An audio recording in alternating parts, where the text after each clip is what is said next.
अरे यार 3 बजे फिल्म शुरू हो जाएगी, तू क्या कर रही है? बस मुझे 5 मिनट दे, मैं अभी साड़ी बदल कर आती हूँ। अरे बहू, तू अचानक कहाँ जा रही है? तेरी सास तुझे आवाज दे रही है। अरे छोड़ ना, ये बुढ़िया कभी नहीं सुधरेगी। क्या हुआ माँ जी? मैंने आपको कितनी बार मना किया है कि मुझे जाते हुए टोका मत कीजिए। मैं फिल्म देखने जा रही हूँ। तू अभी चली जाएगी तो मेरे लिए खाना कौन बनाएगा बहू? सुबह से भूखी बैठी हूँ।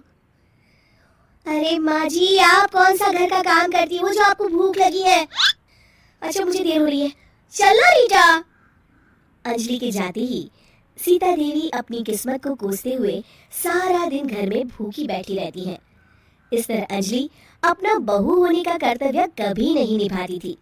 वहीं दूसरी तरफ अपनी सास के खाते से पैसे निकाल के अपने शौक पूरे करती थी। लेकिन सीता देवी इस उम्मीद पर थी कि एक दिन उसकी बहू सुधर जाएगी। फिर एक दिन सीता देवी की जुड़वा बहन गीता देवी वहां आती है। अपनी बहन को घर के काम करते हुए देख गीता देवी आग बबूला हो जाती है। अरे ये सब यहाँ क्या चल रहा है सीता? तेरी बहू कहाँ है जो तू घर के काम कर रही है? सीता देवी भावुक होकर रोने लगती है।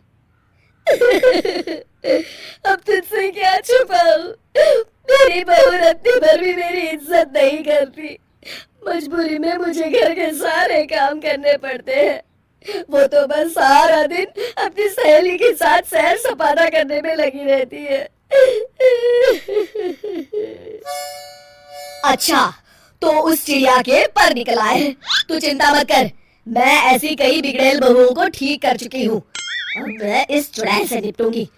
तू कुछ दिनों के लिए मेरे घर चली जा, मेरी बहू तेरी अच्छी देखभाल करेगी। फिर दोनों बहनें आपस में साड़ियां बदल लेती हैं और सीता देवी अपनी बहन के घर चली जाती हैं। देर रात अंजलि जब घर आती है तो अपने कमरे का नजारा देख उसकी आंखें फटी की फटी रह जाती है। हे राम, मेरे कमरे का एसी कहाँ चला गया? और मेरा 56 इंच का एलईडी टीवी कौन ले गया? अंजलि तहस के साथ अपनी सास के कमरे में जाती है। तभी वो देखती है कि उसके कमरे का एसी और टीवी उसकी सास के कमरे में लगा है और गीता देवी आराम से एसी की हवा खाते हुए सास बहू सीरियल का मजा ले रही हैं। अच्छा, तो ये सब इस बुढ़िया की कारस्तानी है, अभी इसे बताती हूँ। ये सब क्या है माँ जी? आपकी हिम्मत कैसे हुई मेरे सामान को हाथ लगाने की? क्यों बहू, ये सारा सामान तूने तेरे पिताजी के पैसों से खरीदा है क्या? हैं? लगता है तू भूल गई कि ये सारा सामान मेरे पैसों से आया है, इसलिए मैं अपनी सारी चीजें अपने कमरे में उठा लाई। तुझे कोई एतराज है? चल जा यहाँ से, सीरियल का मजा किरकिरा मत कर। गीता की बातों का कोई जवाब नहीं बनता देख अंजलि अपने दांत पीस कर रह जाती है। अगले दिन रीटा और अंजलि शॉपिंग पे जाने की तैयारी करती हैं। अंजलि जैसे ही अपनी स्कूटी पर बैठती है तभी गीता देवी स्कूटी की चाबी निकाल लेती हैं। अरे ये स्कूटी कहाँ लिए जा रही है? ये भी मेरी कमाई की है।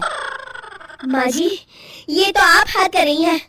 मैं बाहर पैदल जाऊंगी क्या? हाँ पैदल जा, वैसे भी तुझे घूमने का शौक है, मुझे नहीं। देखिए माँ जी, इस तरह मेरी सहेली के सामने मेरी बेइज्जती करके आप ठीक नहीं कर रही हैं।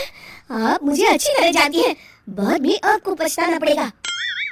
अच्छा, तो तू नहीं सुधरने वाली, मेरे ही घर में मुझे ही धमकी दे रही है। तेरी याददाश्त के लिए बता दूं कि ये मकान मेरे नाम पर है।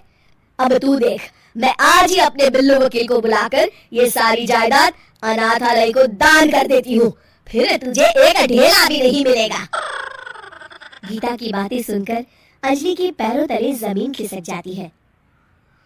अरे अगर तेरी सास ने तुझे अपनी जायदाद से बेदखल कर दिया तब तो तू सड़क पर आ जाएगी। मैं तो कहती हूँ चुपचाप अपनी सास से माफी मांग ले अंजलि। हाँ, तू बिल्कुल सही कहती है, मेरी सास का कोई भरोसा नहीं है। अरे नहीं नहीं माँ जी, ऐसा गजब मत करिए। आज के बाद मैं आपको कोई तकलीफ नहीं दूंगी और घर के सारे काम ना मैं ही कर लूंगी। मैं आपको एक अच्छी बहू बनकर दिखाऊंगी।